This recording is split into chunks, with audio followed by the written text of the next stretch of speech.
আমি ফারসিনা home cook চ্যানেলে আরও একটা নতুন রেসিপি নিয়ে চলে এসেছি আপনাদের কাছে। আপনারা সবাই কেমন আছেন?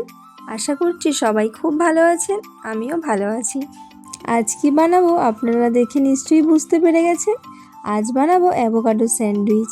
তার জন্য আমি একটা অ্যাভোকাডো নিয়ে নিয়েছি।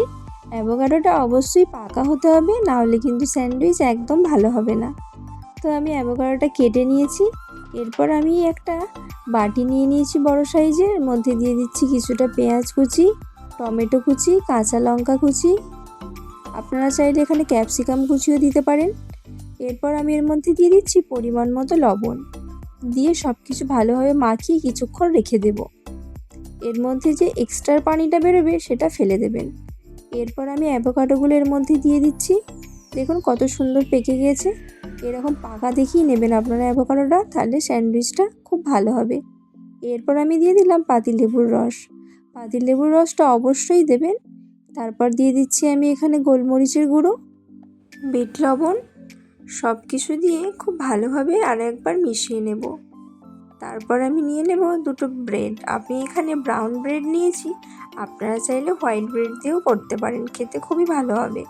তো আমি ব্রেডের ভালোভাবে বাটার ব্রাশ করে নিলাম, আর একটা ব্রেডে আমি কেচাপ দিয়ে ভালোভাবে চারি সাইডে লাগিয়ে দিলাম।